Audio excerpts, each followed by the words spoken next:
안녕하십니까. 잠실 서울비뇨기과 장진석입니다. 남성 수술에 대해서 설명을 드려볼까 합니다.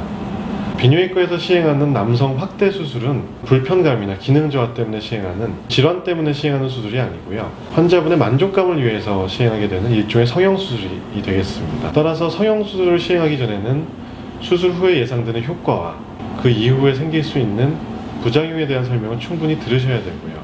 만족하실 수 있을 정도의 어떤 확신이 쓰셨을 때 수술을 결정하시는 게 옳습니다. 확대 수술, 피나이 오그멘테이션이라고 하는 수술에는 보통 세 가지가 있습니다. 첫 번째는 길이를 늘려주는 길이 연장술, 그리고 음경의 굵기를 키워주는 음경 확대술, 그리고 귀두 쪽을 크게 해주는 귀두 확대술, 이 세 가지고요. 각각의 수술은 목적하시는 바에 따라서 선별적으로 선택을 하시는 게 좋습니다. 모든 거를 뭉뚱그려서 한 번에 길이도 한 번에 늘리고 굵기도 키우고 귀두도 키우고 이런 거보다는 길이가 짧은 분들은 길이만 하시고 굵기가 좀 부족하신 분들은 굵기를 시행하고 다른 건 다 괜찮은데 귀두만 좀 왜소한 경우에는 균형을 맞춰주기 위해서 귀두를 키워주시는 수술만 하시는 게 좋다고 저는 생각을 하고 있습니다. 저희 잠실 서울비뇨기과에서는 축적된 노하우가 있기 때문에 저희 의료진에게 충분히 설명을 들으시고 맞는 수술 방법을 선택하시도록 권장하고 있습니다. 음경의 크기에 대해서 말씀을 드릴 건데요. 음경의 크기는 평상시 크기와 그리고 발기가 되었을 때의 크기를 기준으로 해서 보게 됩니다. 평균적인 한국 남성의 음경 크기는 표에서도 지금 보이는데요. 평상시, 이완 상태에서는 약 7cm 정도, 발기 시에는 한 11cm 정도가 되겠습니다. 직경, 둘레, 용적 이런 것들이 표에 보시는 바와 같고요. 음경은 만 20세 정도가 되면 발육이 끝납니다. 그 이후로는 더 커지는 경우는 없다고 보시면 되고요. 자연적인 방법으로는 확대가 불가능하다고 보시면 되겠습니다. 음경 확대 수술을 고려하시는 분들 중에 이제 외소 음경 컴플렉스 혹은 사우나 컴플렉스라는 걸 갖고 계시는 분들이 많은데요. 비뇨기과를 내원하신 환자들에게 설문조사를 했을 때 설문조사에 응답하는 남성 중에 70% 정도가 본인의 성기 크기에 대해서 만족하지 못한다 라고 얘기를 했다고 하십니다. 하지만 실제로 이 설문에 응한 환자분들 중에 평균 음경 크기에 못 미치는 분들은 사실 10%밖에 안 됐다는 얘기가. 그래서 이처럼 자신의 음경 크기가 실제로는 그리 작지 않음에도 불구하고 작다고 느끼는 거를 어떤 컴플렉스라고 보여지고요. 이런 스트레스가 계속되면은 성생활뿐만 아니라 사회생활이나 대인관계 등에도 영향을 끼칠 수도 있습니다. 따라서 이게 확대라는 게 어떤 의미를 지닐지, 심리적인 요인으로는 어떠한 도움이 될지, 괜히 하는 수술은 아닌지 여러 가지 고민을 해본 후에 수술을 결정을 하셔야 됩니다. 길이 연장술에 대해서 설명을 드리겠습니다. 사실 음경의 길이가 늘리는 것은 불가능하다고 보시면 되고요. 남성의 음경은 밖으로 노출된 부분 말고 안쪽에 숨겨진 부분이 상당히 됩니다. 8에서 10cm 정도까지 된다고 알려져 있고요. 이 중에 대략 3에서 5cm 정도를 외부로 가시적으로 좀 길어 보이게 하는 노출시켜주는 수술이 길이 연장 수술의 핵심입니다. 평상시에 이제 숨겨진 부분을 꺼내주는 거지 결코 발기시의 길이가 길어지는 건 아님을 아셔야 됩니다. 저희 잠실 서울비뇨기과의 길이 연장 수술은 지방을 먼저 최대한 제거를 하고요. 음경을 치골에 고정시켜주는 인대를 너무 과하지 않게, 과하게 절제를 했을 때는 발기시의 각도가 떨어지고 오히려 축 처져 보이는 등 미용적인 효과가 오히려 역효과를 불러일으킬 수 있으세요.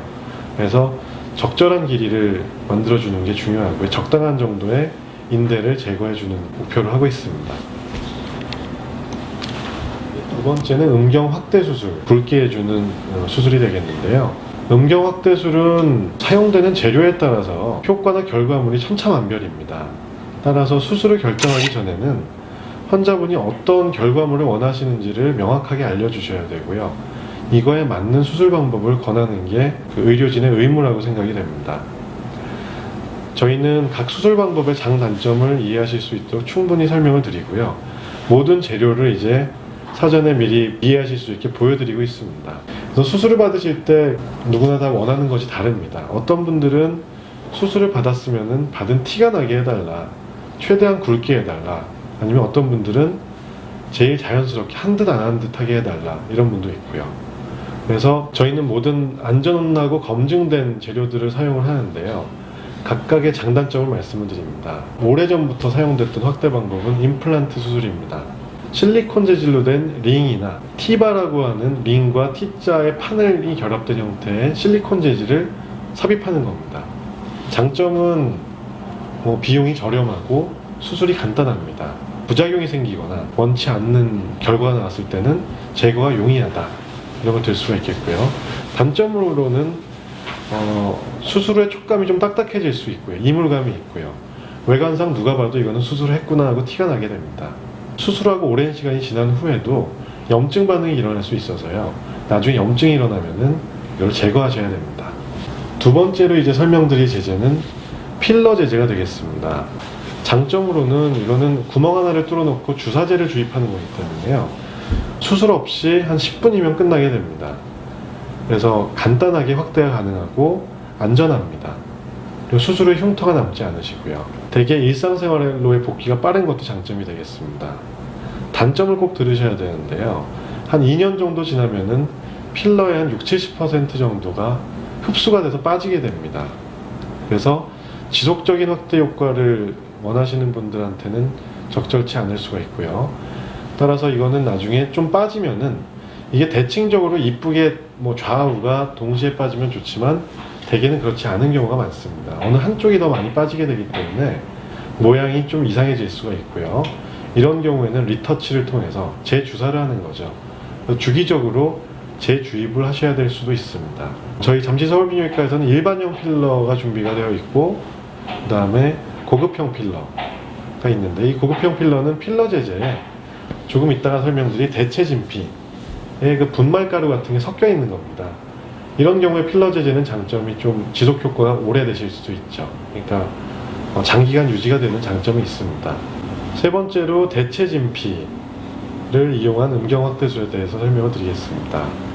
대체 진피를 이용한 음경 확대술은 이 재료로서 인체 진피를 사용하거나 동물 진피에서 추출한 콜라겐 등의 재료를 이용해서 인체와 거의 동일한 조직 구조를 가지는 어떤 재료를 이용해서 음경 성형을 하는 거고요.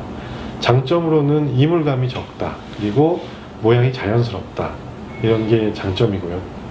아까 필러에 비해서 흡수율이 적기 때문에요. 장기간 혹은 영구적인 확대 효과를 노리실 수가 있습니다. 이 대체 진피의 재질이 여러 가지가 있는데요. 우리 인체 진피에 가까우면 가까울수록 자연스러워 보이고 생착률이 용이하고요. 따라서 부작용이 적게 됩니다. 단점을 더 꼽자면은 다른 수술에 비해서 비용이 고가인 단점이 있고요. 회복 기간이 한 3주 정도 걸리기 때문에 좀 길고요. 약간 수술에 통증이 동반되실 수가 있습니다. 저희 비뇨기과에서는 총 4가지 종류의 재질을 사용하고 있습니다. 슈어덤, 메가덤, 알로덤, 더마셀 이런 4가지 재료를 사용하고 있고요.